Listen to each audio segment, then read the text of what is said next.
at the Orcas Public Library again, and I have not one, but two books for you this week. And they are some books that I really love in our collection. And the first one is called My Abuelita, and it's written by Tony Johnston, and it's illustrated by Yuyi Morales. We'll read it and see if you like it too. But this book was actually published by Harcourt Children's Books, so we will thank them for letting us read it virtually for you.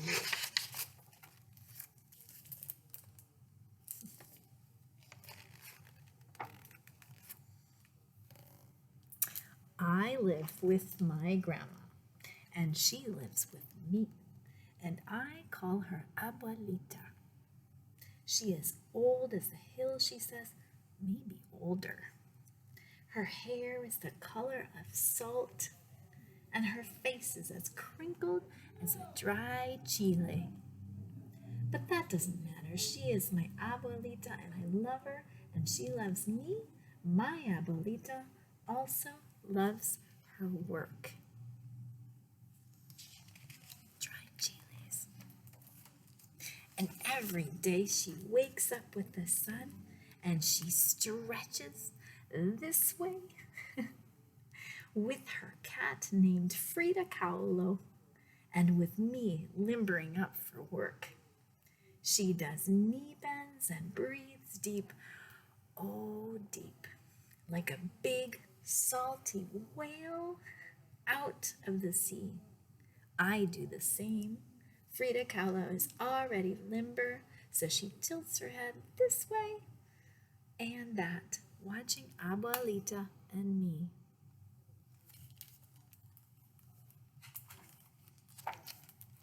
My abuelita is round, robust, she says, like a calabaza, a pumpkin. She doesn't mind, she likes pumpkins. Being round gives me a good round voice. She tells me, just the voice for my work. And after she stretches, my abuelita takes a shower. And while the water splashes, she sings way down in her throat, deep, boggy, froggy notes that stretch her voice for work. Aye, isn't it thrilling to sing like a frog? She asked me. I sing deep and boggy, froggy notes. Glub, glub, glub. It is very thrilling, I agree. Just like a frog. Then my abuelita wraps herself in a towel striped with black and yellow. She looks like a giant bee. And while she tries, she hums like a great big bee getting ready for work. And I hum too for fun. Abuelita puts on her fuzzy robe and prepares breakfast.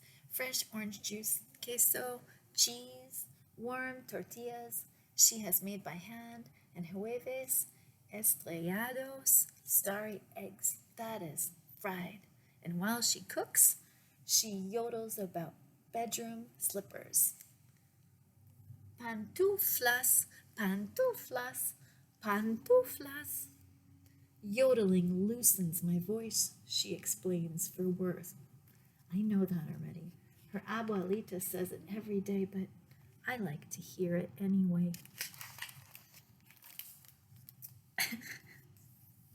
Frida Kahlo likes the pantufla song, so she sings too, and she sings so nicely, abuelita gives her a taste of starry eggs.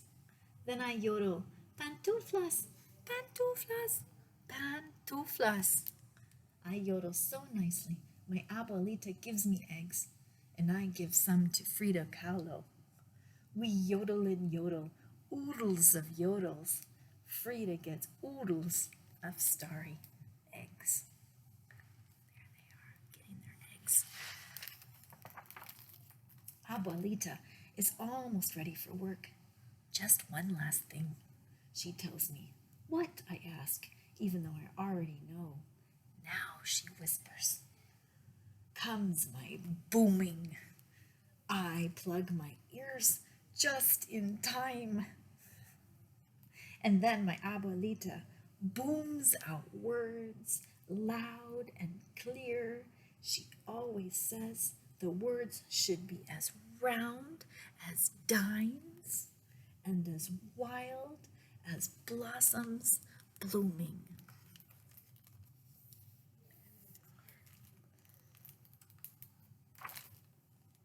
Soon she stops. I feel like a wild blooming blossom blooming, my abuelita says.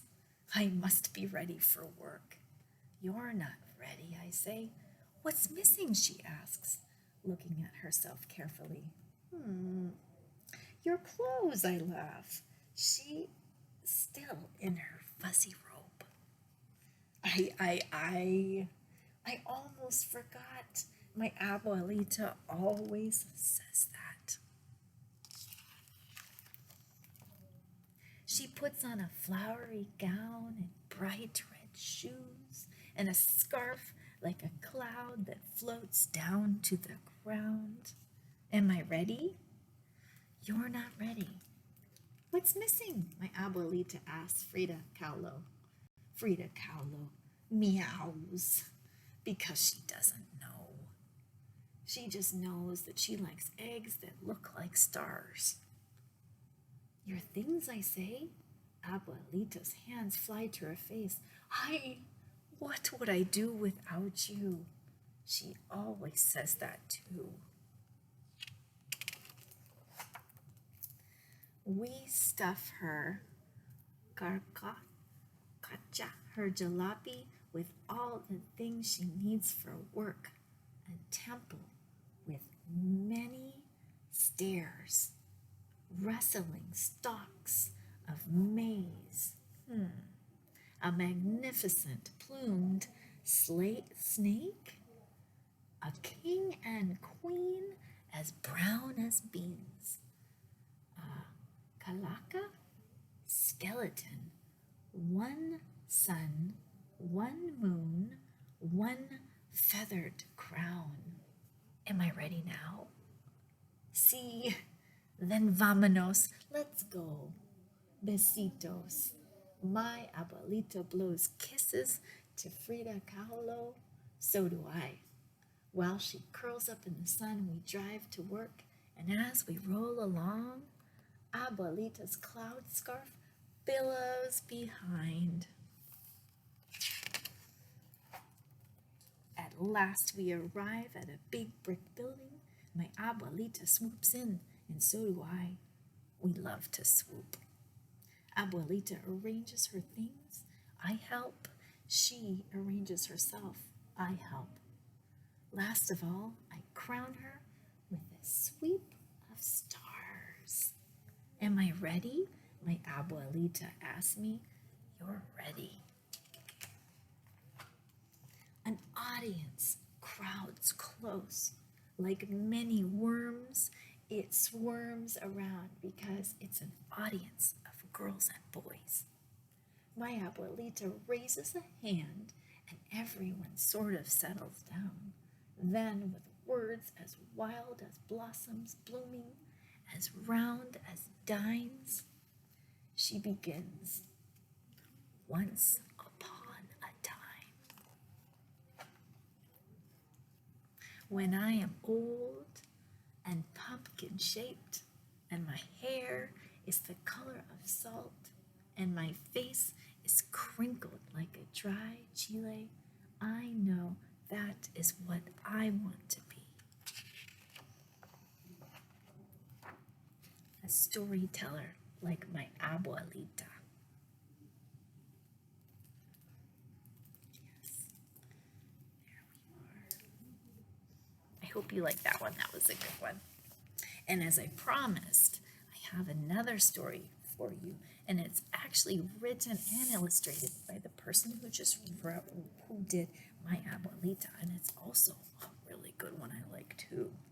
And this one, though, this one's called Dreamers. There we are. Let's open it up and find out a you like this one just as much as the last one. And this book is published by Neal Porter Books, so we're going to thank them for letting us read it here virtually. I know I heard a couple of you, maybe did I hear some saying thank you? I think I did. Let's start. I dreamed of you, then you appeared. Together we became amor, love, amor. Resplendent life, you and I. There they are. And one day we bundled gifts in our backpack and crossed a bridge outstretched like the universe. Adios, corazón.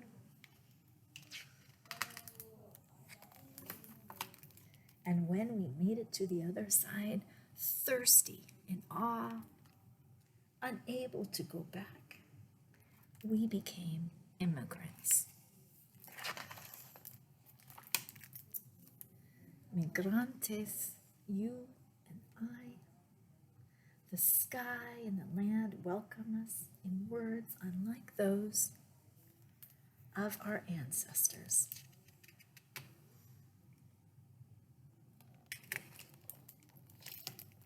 There were so many things we didn't know, unable to understand and afraid to speak. We made lots of mistakes.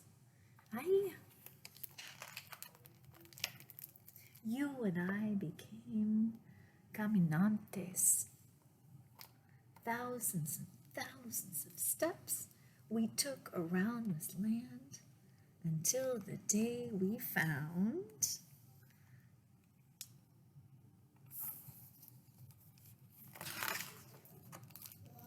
a place we had never seen before.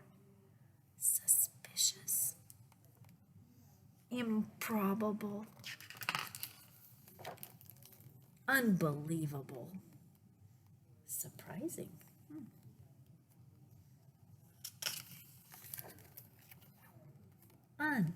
Unimaginable. Where we didn't need to speak, we only needed to trust. And we did.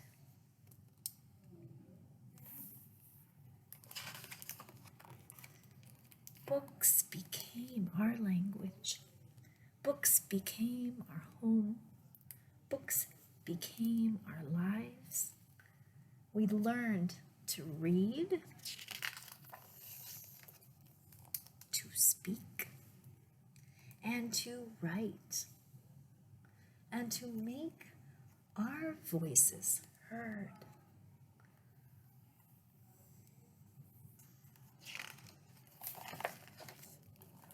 And someday we will become something we haven't even yet imagined. But right now,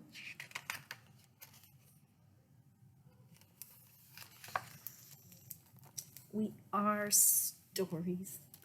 We are two languages. We are lucha. We are resilience. We are hope.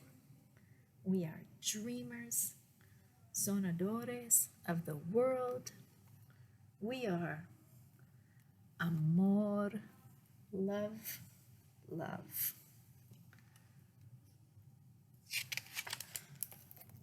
That's the end of that book. But it's not probably the end, is it? No.